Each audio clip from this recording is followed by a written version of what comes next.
सन 2021 में अफगानिस्तान पर तालिबान का कब्जा हो जाने के बाद बहुत से लोग अपनी जान बचाने के लिए किस प्रकार मिलिट्री एयरक्राफ्ट के टायरों के बीच खड़े हो गए थे, जिसके चलते लोग प्लेन के टेक ऑफ होने के बाद प्लेन से आसमान में गिरते हुए भी दिखाई दिए थे और कई लोगों ने अपनी जान गंवा दी थी।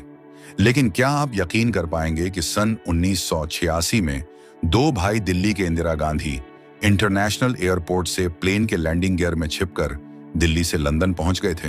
आखिर कौन थे दो भाई और क्या हुआ था उनके साथ, जो अपनी जान जोखिम में डालकर दिल्ली से लंदन चले गए थे? तो आइए जानते हैं इस पूरी घटना के बारे में। दरअसल 15 दिसंबर 1983 के दिन भिंडरावाले अपने कुछ साथियों के साथ पंजाब के स्वर्ण मंदिर के अकाल तख्त पर अपना कब्जा जमा लिया था। अकाल तख्त एक ऐसा सिंहासन होता है जो अंतकाल के लिए बना हो और यहीं से सिख धर्म के लिए हुक्मनामे जारी किए जाते हैं। अकाल तख्त पर कब्जा हो जाने के बाद पंजाब में मारकाट का दौर शुरू हो गया था और इंदिरा गांधी सरकार काफी मुश्किल में पड़ गई थी। आखिरकार 15 दिन बाद यानी 1 जून 1984 को इंदिरा गांधी सरकार पंजाब को सेना के हवाले कर देती है।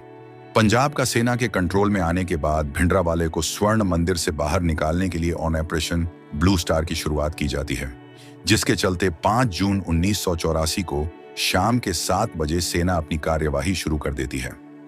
काफी गोलाबारी व संघर्ष के बाद 6 जून की रात को सेना जनरल सिंह भिंडरावाले की लाश बरामद कर लेती है और 6 जून की सुबह ऑपरेशन ब्लू स्टार खत्म हो जाता है।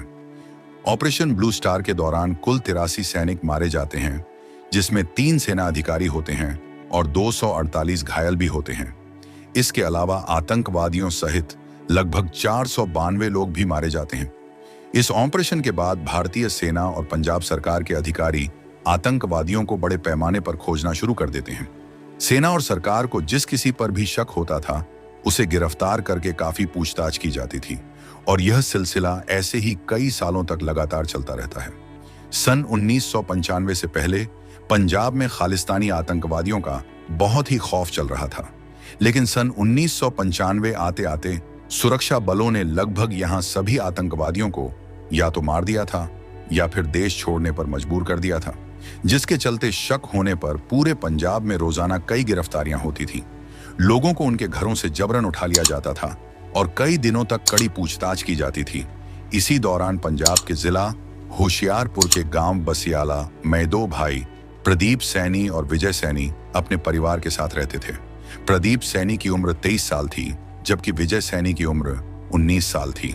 दोनों ही भाई एक गैराज में कार मैकेनिक का काम करते थे।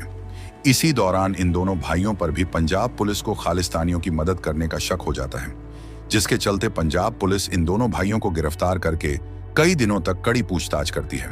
प्रदीप सैनी और विजय सैनी को पंजाब पुलिस एक बार नहीं बल्कि कई बार गिरफ्तार करके पूछताछ करती है, लेकिन पूछताछ के दौरान हर बार दोनों भाई पुलिस के सामने बस एक ही बात कहते हैं कि हमारा खालिस्तानियों के साथ कोई संबंध नहीं है, पर पंजाब पुलिस उनकी बात पर यकीन नहीं करती है, जिसके चलते पंजाब पुलिस दोनों भाइयों को लगातार 1 साल तक कई बार गिरफ्तार करती है और उनसे कड़ी पूछताछ करती रहती है।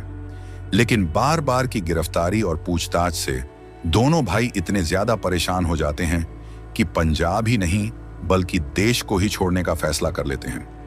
दोनों भाइयों की जान पहचान के कई लोग विदेश में रहते थे, जिनमें से कुछ लोग लंदन भी रहते थे। इसलिए दोनों भाई हमेशा के लिए लंदन जाने का फैसला कर लेते हैं। पर समस्या यह थी कि दोनों भाइयों के पास ना तो पासपोर्ट था और ना ही इतने रुपए थे कि वे लंदन जा सके। आखिरकार काफी सोच विचार करने के बाद दोनों भाई अवैध तरीके से लंदन जाने का फैसला कर लेते हैं और एक ऐसे दलाल की खोज कर लेते हैं जो लोगों को गैर कानूनी तरीके से विदेश भेजा करता था। विदेश जाने की बात तय हो जाने के बाद दोनों भाई किसी तरह पैसों का इंतजाम करके दलाल को दे देते हैं। पैसे लेने के बाद दलाल दोनों भाइयों को भरोसा दिलाता है कि मैं उनको प्लेन के लगेज सेक्शन में छिपाकर लंदन भेज दूंगा, लेकिन दोनों भाइयों के साथ धोखा हो जाता है और पैसे लेने के बाद दलाल गायब हो जाता है। दोनों भाई उससे संपर्क करने की काफी कोशिश करते हैं, किंतु वह उन्हें कहीं भी नहीं मिलता है। पैसों की ठगी हो जाने के बाद दोनों भाई प्लान बनाने लगते हैं कि किस तरह से बिना पैसों के लंदन जाया जा सकता है। अब धीरे धीरे साल 1996 आ जाता है और पंजाब पुलिस दोनों भाइयों को लगातार परेशान कर रही थी। लगभग 1 साल तक लगातार पुलिस की यातनाएं झेलने के बाद आखिरकार सितंबर 1996 को दिल्ली के इंदिरा गांधी इंटरनेशनल एयरपोर्ट के पास आ जाते हैं। दिल्ली आ जाने के बाद दोनों भाई सबसे पहले एयरपोर्ट का निरीक्षण करते हैं और यह पता लगाने की कोशिश करते हैं कि एयरपोर्ट के किस हिस्से में सिक्योरिटी कम है और जहां से आसानी के साथ एयरपोर्ट के अंदर जा सकते हैं। आखिरकार 10 दिन तक एयरपोर्ट का निरीक्षण और काफी जानकारियां इकट्ठा करने के बाद अक्टूबर 1996 की रात को सिक्योरिटी को चकमा देकर दोनों भाई एयरपोर्ट के अंदर पहुंचने में कामयाब हो जाते हैं। इंदिरा गांधी इंटरनेशनल एयरपोर्ट के अंदर पहुंचने के बाद दोनों भाई किसी तरह ब्रिटिश एयरवेज के लंदन जाने वाले एक प्लेन तक पहुंचने में कामयाब हो जाते हैं। प्लेन के पास पहुंचने के बाद दोनों भाई छिपकर पहले प्लेन के अंदर लगेज और पैसेंजरों के बैठने का इंतजार करते हैं।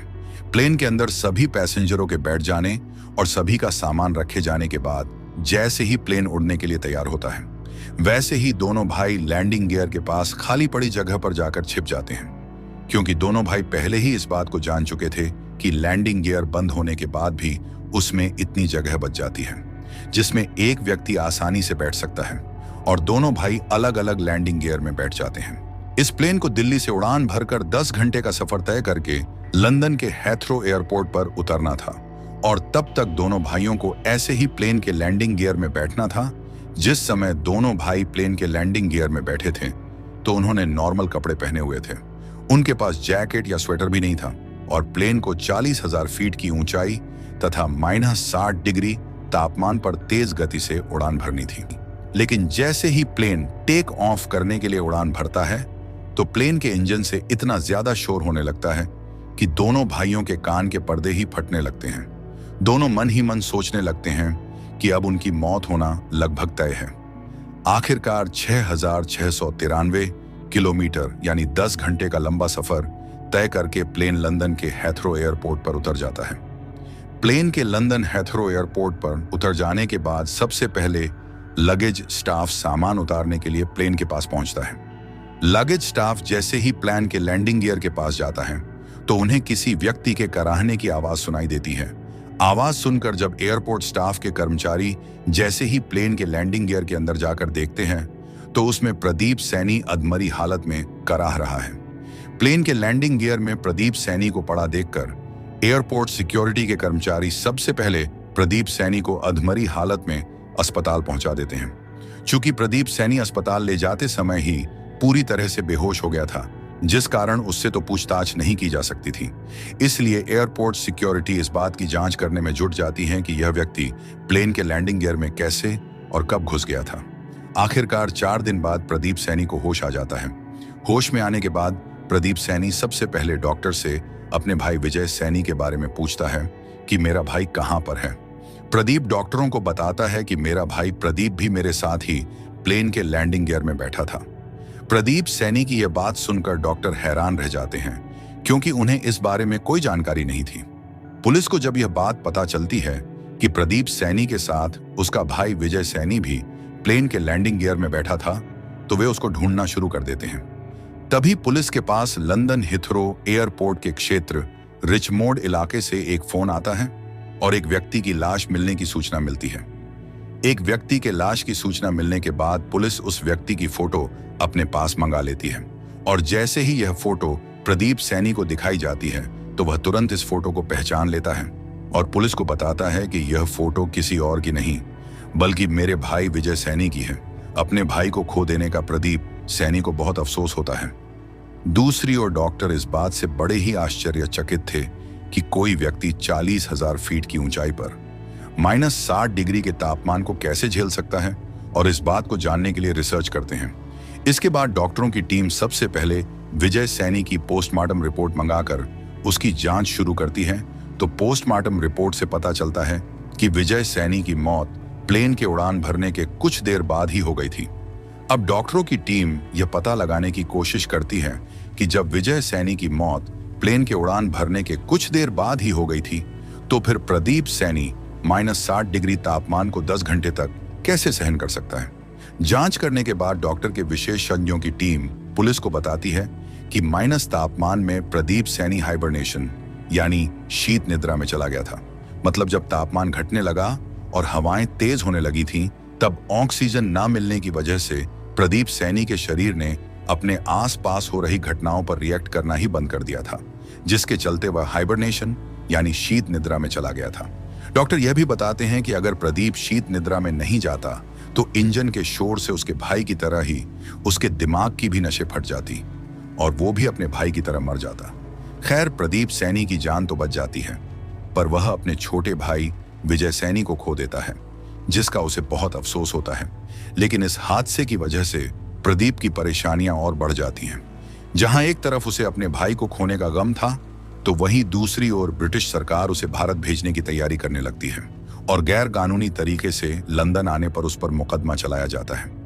अदालत में चली सुनवाई के दौरान प्रदीप बार बार एक ही दुहाई लगाता है कि मुझे किसी भी हाल में वापस भारत ना भेजा जाए, क्योंकि वह भारत में पुलिस की प्रताड़ना से तंग आकर ही अवैध तरीके से अपनी जान जोखिम में डालकर लंदन आया था। इसलिए उसे भारत वापस ना भेजकर लंदन में ही शरण दी जाए। प्रदीप सैनी को वापस भारत भेजने और लंदन में शरण देने को लेकर कई सालों तक लंबी बहस चलती है।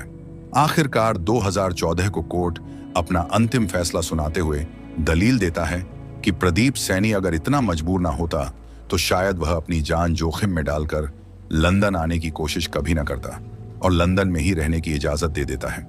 लंदन की सिटीजन मिल जाने के बाद प्रदीप सैनी कुछ दिन बाद शादी कर लेता है और उसके 2 बच्चे भी हो जाते हैं। अपने परिवार का पालन पोषण करने के लिए प्रदीप सैनी उसी एयरपोर्ट पर कैटरिंग कंपनी के लिए ड्राइविंग का काम करने लगता है और अपने परिवार के साथ बड़े ही आराम से रह रहा है। लेकिन प्रदीप सैनी अपने छोटे भाई के साथ हुए हादसे को लेकर हमेशा पछताता रहता है। तो दोस्तों, ये थी पंजाब के रहने वाले 2 भाइयों की कहानी, जो अपनी जान जोखिम में डालकर किस प्रकार भारत से लंदन आने के लिए प्लेन के लैंडिंग गियर में छिप गए थे।